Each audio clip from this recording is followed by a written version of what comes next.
10 kilo मटर सिर्फ मिनटों में छीलने की बहुत सी वायरल होने वाली वीडियोस को मैंने फॉलो किया, लेकिन ये तरीका मुझे इन सब से बहुत ही कमाल लगा, जिसमें आप एक रबड़ बैंड की मदद से ढेरों मटर मिनटों में कैसे छील सकते हैं। और ये मेरा खुद का तरीका है जो कि 100% वर्क करता है। और कुछ ऐसी टिप्स जो आपके बहुत से मसाइल का हल है, और बाज़ दफ़ा ये छोटे छोटे मसाइल हमारे लिए किसी बड़ी मुश्किल का सबब बन जाते हैं। तो चलिए वीडियो को जल्दी से स्टार्ट कर लेते हैं। बिस्मिल्लाहिर्रहमानिर्रहीम। बच्चों के टूथब्रश जिनको बच्चे सही से क्लीन नहीं करते तो इनमें जर्म्स पैदा हो जाते हैं जो बच्चों की सेहत के लिए नुकसान का बायस बनते हैं, यानी इससे पेट की बीमारियां जन्म लेती हैं। मैदा खराब रहता है जिसकी वजह से खाना सही से हजम नहीं हो पाता और बच्चे की सेहत दिन ब दिन डाउन होती चली जाती है। लेकिन हम बीमारी की तह तक नहीं जाते, इसलिए हफ्ते में एक बार इनके टूथब्रश अच्छे से क्लीन किया करें। और क्लीन करने के लिए 1 कप में थोड़ा सा पानी लें और चंद ड्रॉप्स इसमें सिरका डालकर ब्रश को 15 मिनट के लिए इस सिरके वाले पानी में डिप करके रख दें।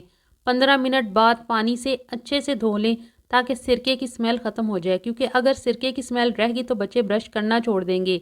इसलिए अच्छी तरह से टूथब्रश को क्लीन कर लें। टूथब्रश को अच्छी तरह से पानी से धो लेने के बाद इसको बच्चों को ब्रश करने के लिए दें। अब ये टूथब्रश जो है वो जम से पाक है, बिल्कुल अच्छी तरह से साफ़ और क्लीन हो चुका है, यानी इसके रेशे बिल्कुल साफ़ हैं। तो इससे किसी किस्म का कोई भी खतरा आपके बच्चे को नहीं होने वाला।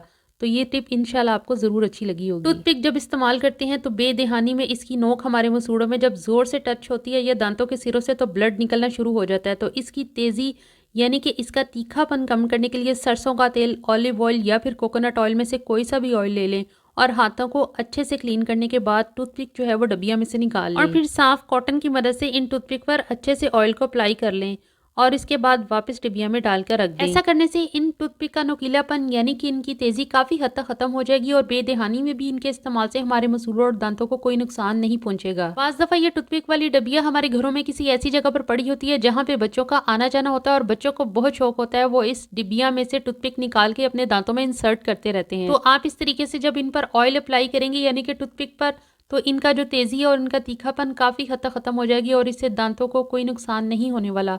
तो उम्मीद है ये टिप भी आपको बहुत अच्छी लगी होगी। मटर का सीजन है, बहुत ज्यादा फादियत है इनकी हमारे लिए, और हरे भरे और दानों से भरे हुए मटर हमें रीजनेबल प्राइस में मार्केट में मिल तो रहे हैं, लेकिन इनको छीलना और इनके दाने अलग करना थोड़ा सा मुश्किल मालूम होता है क्योंकि वक्त की कमी है, हमारे पास टाइम कम और काम बहुत ज्यादा है। इसलिए इन स्लोली होने वाले कामों के लिए हमें लाजमी तौर पर किसी का साथ चाहिए होता है, और अगर किसी का साथ ना हो तो हम बाज़ दफ़ा जान भी छुड़ाते हैं।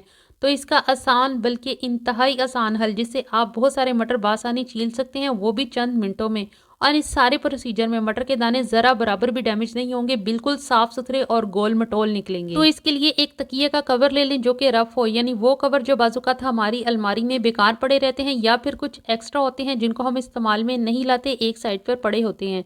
तो इनमें से एक कवर ले लें और इसके बाद इसको अच्छी तरह से खोल लें, सीधा कर लें, यानी कि इसको इस तरह से खोल लें। अब हस्बे ज़रूरत 1 किलो से 1.5 किलो या 2 किलो तक भी मटर आप इसमें ईजिली डाल सकती हैं।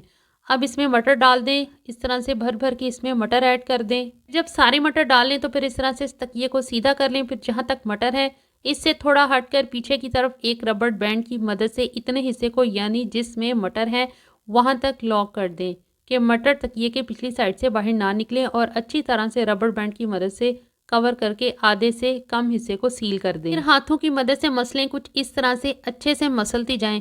आप इस बात की टेंशन ना लें कि ये मटर के दाने कहीं ख़राब ना हो जाएं, कहीं से फिस ना जाएं, ऐसा कुछ नहीं होगा।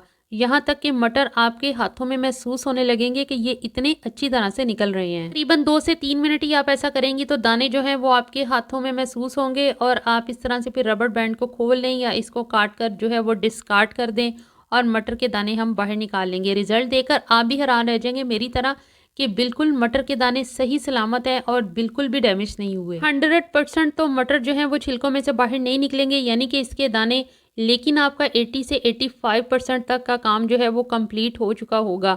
अब जो बाकी के रह गए हैं, यानी कि एक तो वो मटर रह जाएंगे जो जिनके छिलके बहुत सख्त हैं और दूसरे जिनके छिलके बहुत ज़्यादा नरम हैं, तो आप इनको इस तरह से हाथों की मदद से निकाल लें।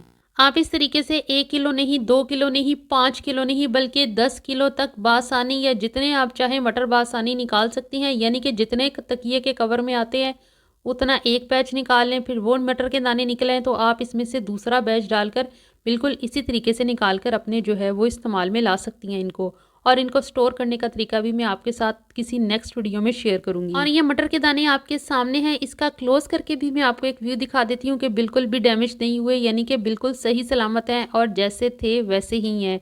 और बहुत ही ज़बरदस्त ये टिप है। एक दफ़ा आप ज़रूर ट्राई करिएगा, आपको यकीनन ये बहुत पसंद आएगी।